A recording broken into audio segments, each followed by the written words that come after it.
तो बच्चों आज मैं मतु प्रत्यय करवा रही हूँ। मतु प्रत्यय का मतलब है कि इसमें से म और त शेष रह जाता है और जो ये उ की मात्रा है ये हट जाती है और ये प का भी लोप हो जाता है।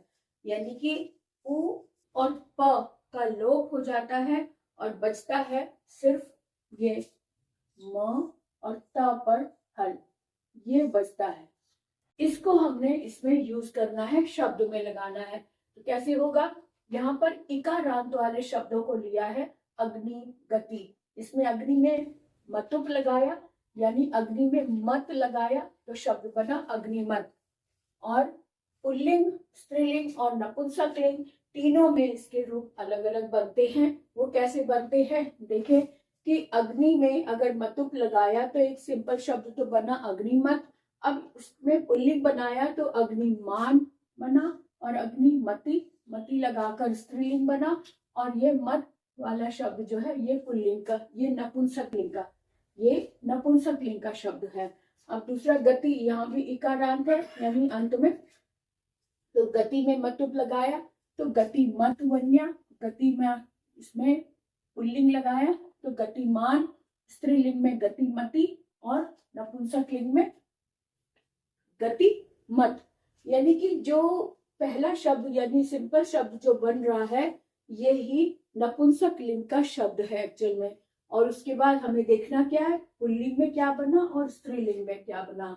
अब देखें ईकारांत, बड़ी ई वाला ईकारांत वाले शब्द लिए तो ह्री और श्री में, ह्री में मतुप लगाया तो ह्रीमत, श्री में मतुप लगाया तो श्रीमत। इसका पुल्लिंग रूप बना ह्रीमान और श्रीमान।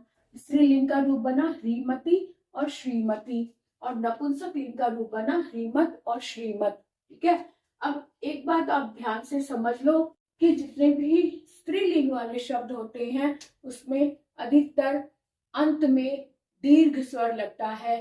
यानी कि बड़ा आ होगा या फिर बड़ी ई होगी या फिर बड़ा ऊ होगा। ये वाले स्वर जो है जहां पर बड़ी ई, बड़ा ऊ, बड़ा आ रहा है, ये ही मोस्टली स्त्रीलिंग वाले शब्द होते हैं। इसलिए इसकी पहचान कर लो। यहाँ भी देखो सभी में बड़ी ई अंत में लगी है। और जैसे कि हम लोग देखते ही हैं किसी लेडी के नाम से पहले श्रीमती लगाते हैं, पुरुष है तो उसके नाम से पहले श्रीमान लगाते हैं। तो यहाँ पर भी मान और मति लगा हुआ है। अग्निमान, गतिमान, ह्रीमान, श्रीमान, अंशुमान, हनुमान, वधुमान, गोमान, है ना, मान है तो उसको आप उस तरह से याद रख सकते हैं जैसे श्रीमान बोलते हैं। ऐसी स्त्रीलिंग में अग्निमति, अग्निमति, गतिमति, श्रीमती, ह्रीमती, श्रीमती, अंशुमति, हनुमति, वधुमति और गोमती। और नपुंसकलिंग में अग्निमत।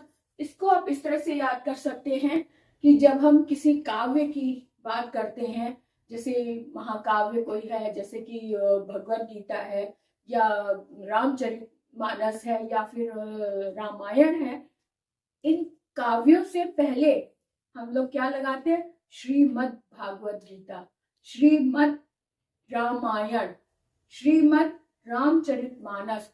तो वो वाला जो श्रीमत है ये नपुंसकलिंग है क्योंकि काव्य है, काव्य से पहले हम नपुंसकलिंग वाला शब्द लगा रहे हैं श्रीमत। तो उसी तरह से यहाँ भी आप याद कर सकते हैं, नपुंसकलिंग में मत लग रहा है लास्ट में। अग्निमत, गतिमत, ह्रीमत, श्रीमत, अंशुमत, हनुमत, वधुमत, गोमत। ठीक है, अब ये जो हमने ईकारांत वाले शब्द लिए, अब यह उकारांत है। ह्रस्व उकारांत में अंशु और हनु, इसमें क्या बना, अंशुमत, हनुमत, अंशुमान, हनुमान।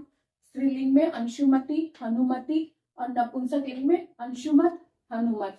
यहाँ उकारांत, दीर्घ उकारांत लिया तो वधु शब्द आया, वधु में मतुप लगाया तो वधुमत और पुल्लिंग में वधुमान, स्त्रीलिंग में वधुमति और नपुंसकलिंग में वधुमत। अब एक और शब्द लिया हमने ओकारांत, ओकारांत में शब्द लिया गो, गो में मतुप लगाया गोमत, पुल्लिंग में गोमान और स्त्रीलिंग में गोमती और नपुंसक लिंग में गोमत। इस तरह से हमने आज मतु प्रत्यय पर बात की। तो आप कमेंट करके मुझे जरूर बताएं कि आपको कितना समझ आया।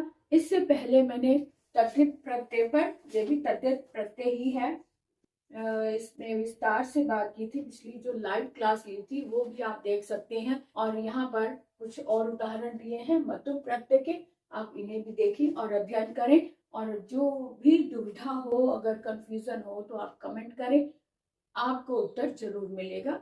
तो देखते रहे। संडे को, हर संडे को मैं लाइव क्लास ले रही हूँ। जो बोर्ड के एग्जाम दे रहे हैं बच्चे, वो विशेषकर क्लास अटेंड करें और अपने टॉपिक भी बताएं कि उनको कौन से टॉपिक पर समझना है या क्लास लेना चाहते हैं, ताकि मैं उसी टॉपिक पर नेक्स्ट क्लास उनके आधार पर लूँ। तो आज के लिए इतना ही, फिर मिलेंगे। जय श्री राम।